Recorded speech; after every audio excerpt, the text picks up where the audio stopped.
A 30-year-old cryptocurrency billionaire, Sam Bankman-Fried, has suddenly become sort of the center of political gravity, making a lot of moves here in D.C., playing in a lot of primaries across the country. And the LA Times had an interesting look at this. Let's go ahead and put this up on the screen. The headline here is a young crypto billionaire's political agenda goes well beyond pandemic preparedness. That's the area that he claims to be really focused on with the money that he's spending and the candidates that he is endorsing. And the journalist behind that piece, Freddy Brewster of the LA Times, joins us now. Freddy, welcome. Glad to have you. Good to see you, man. Hey, yeah, thanks so much for having me on, guys. Really appreciate it. Definitely. Of course. So as I just said, Sam Bankman-Fried really been throwing his weight and his money around.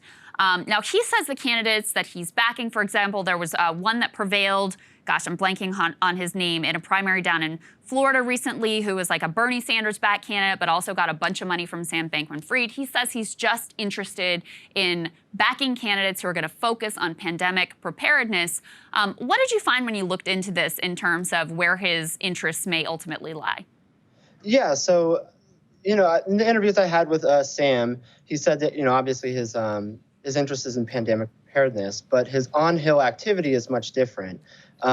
He's testified in front of the House and Senate Agriculture Committees, and those two committees oversee the regulations of the Commodity Futures Trading Commission, which part of Bankman-Fried's lobbying efforts has been to try to get cryptocurrencies regulated by the CFTC rather than the Securities and Exchange Commission, which is much better funded and much more aggressive in their enforcement actions. Yeah, that's what I was just going to ask. Why would he, as someone who has made his fortune in crypto, why would he prefer it be regulated by the CFTC?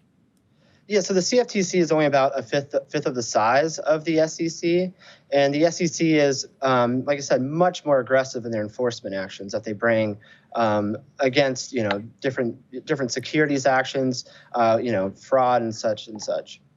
So what I'm interested in is about the broader political agenda and specifically kind of glomming on to the Democratic Party, but also bipartisan. What do you see as the overall agenda and who's benefiting from some of the money that he's spending here? Because he's become a major political force in his own right.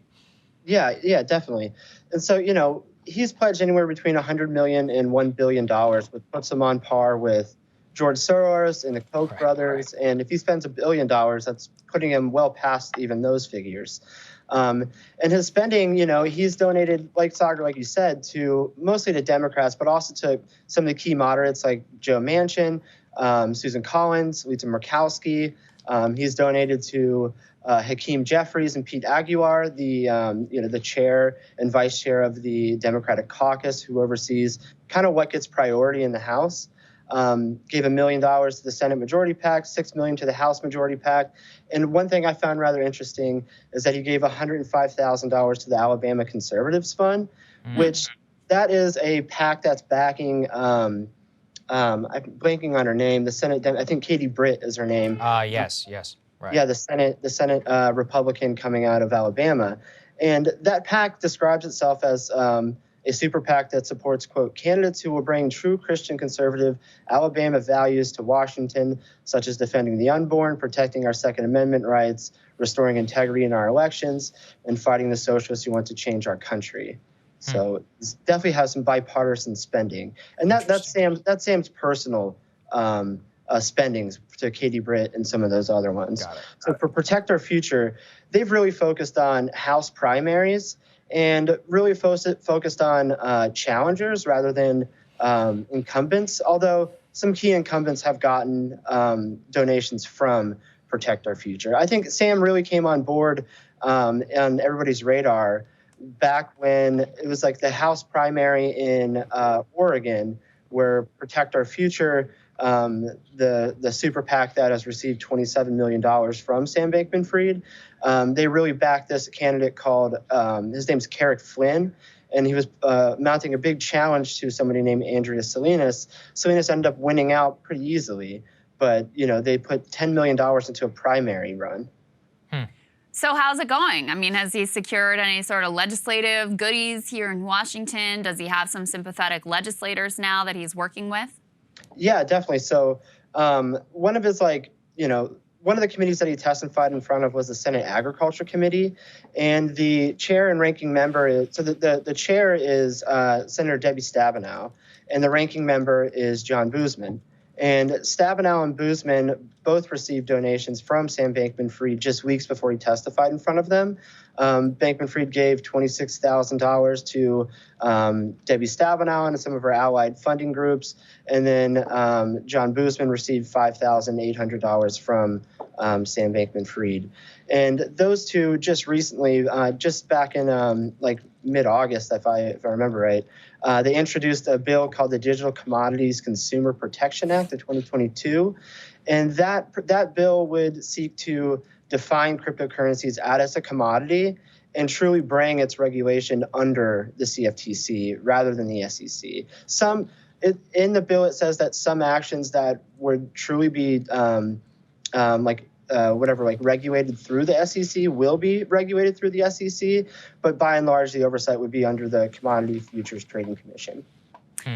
Well, Freddie, thank you for breaking this all down for us. I really recommend people go read the full article because, I mean, look, didn't take a genius to figure out that a crypto billionaire might have some of his own monetary interests at heart while he's donating these big sums of money. But you lay it out in a very systematic way and had access to him himself, so that makes a big difference too. Thank you so much for joining us today. We're really grateful. Thanks, man. Thank you. See you guys. See you later.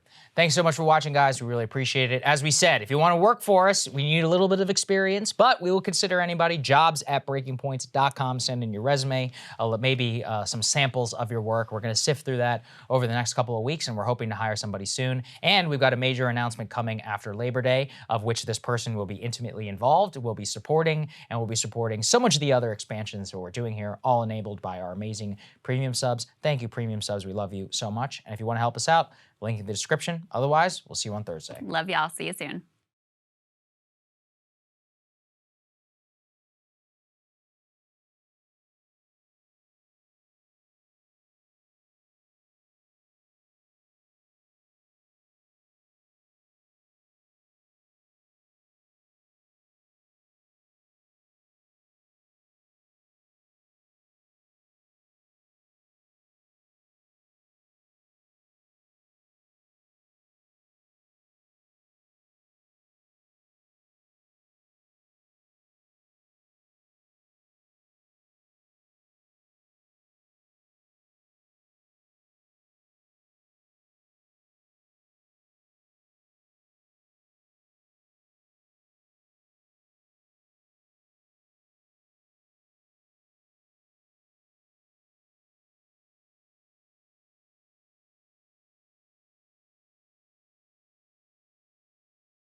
Cable news is ripping us apart, dividing the country, making it impossible to function as a society, and making it impossible to know just what is true and what is false. But the good news is they are failing and they know it. That is why we're building something new, a new mainstream, a healthier one, something more trustworthy, something that we are going to need in one of the most pivotal times in American history. We are building up here for the midterms, for the upcoming presidential election, but we need your help. So if you can help us out by becoming a premium member today at breakingpoints.com, we're trying to change America for the better and the entire world. So what are you waiting for, guys? Go to breakingpoints.com and sign up and help us build a new mainstream.